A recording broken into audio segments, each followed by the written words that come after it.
नमस्कार प्रेक्षकांनो. ठरलं तर मग या मालिकेच्या आजच्या भागामध्ये काय घडलं हे आपण पाहूयात. सायली आता ऑफिसला जात असते आणि तेव्हा सगळेजण तिला बेस्ट लक देखील म्हणत असतात.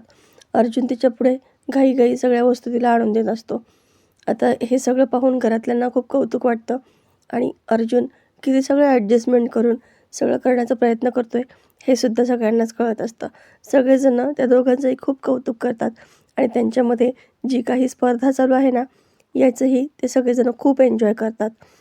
आता अर्जुनला कल्पना आणि प्रताप, अस्मिता सगळे मिळून खूप चिडवतात. कारण तो सायलीच्या खूप पुढे पुढे करत असतो, जसं सायली करते तसं. कारण व्हॅलेंटाईन वीक चालू असतो ना. आता अर्जुन सायलीसाठी एक बुके आणतो, पण प्रिया तो बुके घेते आणि त्यातल्या सगळ्या गुलाबांच्या पाकळ्या करते, सगळ्यात चुरगळून टाकते, खाली जमिनीवरती फेकून देते. कारण उद्देश फक्त एकच, तिला अर्जुन सायलीचा व्हॅलेंटाईन डेचा हा पहिलाच दिवस स्पॉईल करायचा असतो. त्या दोघांचं चांगलं झालेलं तिला कधीच बघवत नसतं आणि केसपासून त्यांना डायव्हर्ट करण्यासाठी ती असे काही ना काहीतरी कुरापती करतच राहते. त्याने इतका प्रेमाने आणलेला गुलाबाचा गुच्छ तिने सगळा चुरगळून खाली फेकून दिलेला असतो आणि आता स्वतःशीच हसत बसते. कारण आता बघूयात कसे हे सेलिब्रेशन करतात. आता सायली जेव्हा घरी येते तेव्हा अर्जुनने कसाबसा स्वयंपाक केलेला असतो. स्वयंपाक कसला, तो फक्त खिचडी केलेली असते मसाल्याची. आता सगळेजण खूप खुश असतात. अर्जुनने काहीतरी केलं आहे असं म्हणून सायलीलाही खूप आनंद वाटत असतो. त्याला किती त्रास झाला असणार याची सायलीला कल्पना असते. सायली जेव्हा पहिलाच घास खाते तेव्हा म्हणते, विमलताई कोशिंबीर तुम्ही केली आहे ना? आणि तिथेच सायलीला सगळं कळून जातं की अर्जुनला स्वयंपाकामध्ये नक्कीच यांनी मदत केलेली आहे. आता बाकीचे जेव्हा सगळे टेस्ट करतात जेवण, त्यावेळेससुद्धा कळतं की या सगळ्याला कोणी ना कोणीतरी हातभार लावलेला आहे आणि तसं जेवणही बनवलेलं आहे. अर्जुन म्हणतो, असू देत ना, सायलीने सुद्धा ऑफिसमध्ये काम करताना कोणाची तरी मदत तर घेतलीच असणार आहे ना. चैतन्य होताच की तिच्या मदतीला. आणि कसं आहे ना, मला माहिती आहे बायकोला काही जमलं नसणार आहे ऑफिसचं काम. सायली म्हणते, अजिबात नाही हां, मी ऑफिसमध्ये सगळं काम अगदी व्यवस्थित केलेलं आहे. हवं असेल तर तुम्ही चैतन्य भाऊजींना फोन करून विचारा ना. अर्जुन चैतन्याला कॉल करतो, मात्र त्याच्या अपेक्षेच्या उलटच होतं. चैतन्य म्हणतो, सायली बहिणीने इतकं छान सगळं ऑफिस सांभाळलं आहे ना, का बस विचारूच नको. म्हणजे अगदी शांतपणे समोरच्याचा विचार करून कसं हँडल करायचं हे तिला बरोबर कळतं ना. खूप छान सगळं सांभाळलं आहे तिने, असं तो सांगतो. आता मात्र अर्जुनचा चांगलाच मोडअप होतो. त्यालाही वाटतं खरंच सायलीला सगळं जमतंय का. आता हे दोघेही त्यांचा रोज डे सेलिब्रेट करायचं ठरवतात. अर्जुनने सायलीसाठी गिफ्ट आणलेलं असतं, फुलांचा बुके, आणि तसं सायलीने सुद्धा त्याच्यासाठी एक गिफ्ट आणलेलं असतं. तीसुद्धा त्याला फुलांचा गुच्छ देते आणि एक सरप्राईज आहे असं म्हणून ती त्याला एक ॲप्रन देते, ज्या ॲप्रनवरती अन्नपूर्णा असं लिहिलेलं असतं. हे पाहून अर्जुन तर खूपच इमोशनल होतो.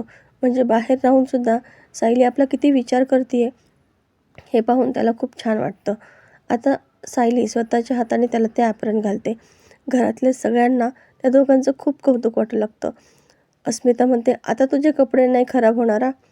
अर्जुनला ते ॲप्रन खूप आवडलेलं असतं आणि फुलांचा गुच्छसुद्धा.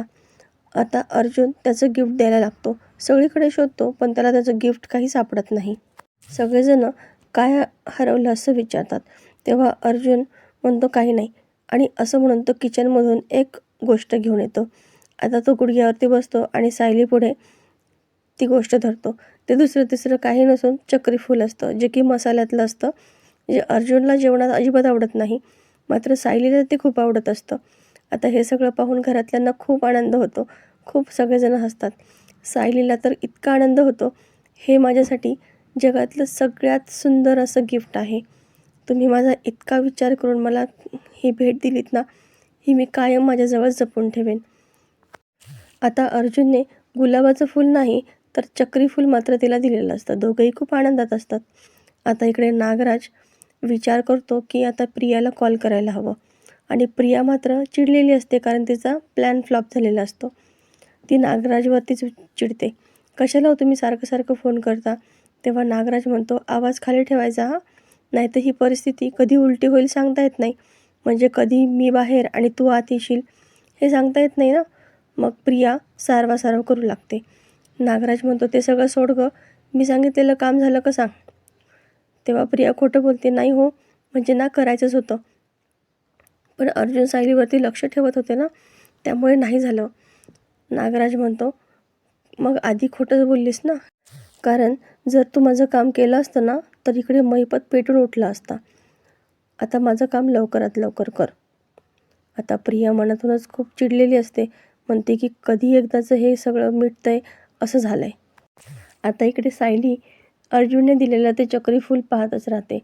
अर्जुन तिच्याशी बोलत असतो, पण सायली त्याच्याशी खूप छान प्रेमाने बोलते. आणि आता बोलता बोलता अर्जुन खूप दमलेला असतो, त्याच्यामुळे तो लगेच झोपायचं म्हणतो. आणि सायली दिवसभर काय काय घडलं हे त्याला सांगत असते. म्हणजे तिने कसं क्लायंटशी बोलली, काय काय झालं, आणि ती प्रतिमा आत्या आणि रविराज काका यांच्या केसबद्दलसुद्धा त्याच्याशी चर्चा करू लागते. पण तितक्यात अर्जुन बोलता बोलता झोपी जातो.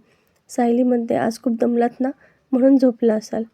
आता दुसऱ्या दिवशी चैतन्य फोन करतो आणि सायलीला कोणत्या कोणत्या मीटिंग आहेत, कोणाशी काय बोलायचं, काय काय ईमेल चेक करायचे हे सगळं सांगू लागतो. सायली म्हणते, इंग्रजीचा प्रश्न नाही हो, पण मला ना तुम्ही काय म्हणालात ना ते कळलंच नाही. चैतन्य म्हणतो, असू देत वहिनी, काही हरकत नाही. आता सायली म्हणते, तुम्ही घरी या, आपण घरी बसूनच सगळी चर्चा करू. चैतन्याला घरी बोलवण्यामागे सायलीचा एकच उद्देश असतो, कारण सगळे केसचं डिस्कशन अर्जुन येता जाता ऐकेलच ना, आणि मग त्यांना सजेशनही देईल असा तिचा विचार असतो. म्हणून ती चैतन्याला घरी बोलावून घेते आणि त्या केसबद्दल चर्चा करायचं ठरवते. तर प्रेक्षकांनो, येणाऱ्या भागात आपण पाहणार आहोत की अर्जुन दूध घेण्यासाठी खाली येतो आणि त्याला काही समजतच नाही, कुठलं दुधाचं भांडं रोज सायली कोणतं देते त्याला काहीच कळत नाही. तो भैयाजीसुद्धा वैतागून म्हणतो की तुम्ही भाभीजींना पाठवा, हे तुमच्या बसचं काम नाही हो. अर्जुन रागातच म्हणतो की तू दूध दे ना, तुला काय करायचं रे बाकीचं, आणि मग तो दूध घेऊन तिथून निघून जातो. आता चैतन्य आणि सायली स्टडी रूममध्ये सगळे चर्चा करत बसतात. सायली म्हणते, अहो चैतन्य भाऊजी, आपण सकाळपासून ही 7वी केस डिस्कस करतोय. चैतन्य म्हणतो, एवढंच काही नाही हो, अर्जुन दिवसाचे 15-15 केसेस हँडल करतो. आणि आता ते दोघंही बोलत असताना प्रिया गुपचूप त्यांचं बोलणं ऐकत असते. अर्जुन दूध घेऊन जेव्हा आतमध्ये येतो तेव्हा त्यांचे बोलणं तो ऐकू लागतो. सायली म्हणते की आपण बाबूच्या सांगण्यावरून रमेशचं स्केच काढलं आहे, आणि मग ते सगळं इन्स्पेक्टर सावंतांना सांगून आपण त्या व्यक्तीला शोधायला हवं. आता चैतन्य म्हणतो, खरंच आहे, आपल्याला त्या व्यक्तीची त्यांच्याकडून काहीतरी माहिती नक्कीच मिळेल. आता अर्जुन देखील त्या केसच्या चर्चेमध्ये इन्व्हॉल्व झालेला असतो. पण होतं हे की हे सगळं प्रिया ऐकत असते. तर प्रेक्षकांनो, येणारे भाग अतिशय रंजक आपल्याला पाहायला मिळणार आहेत. अशाच मालिकेच्या नवनवीन व्हिडिओ अपडेटसाठी चॅनलला सबस्क्राईब करा. नोटिफिकेशनसाठी बेल आयकॉन अवश्य दाबा. व्हिडिओ पाहिल्याबद्दल धन्यवाद.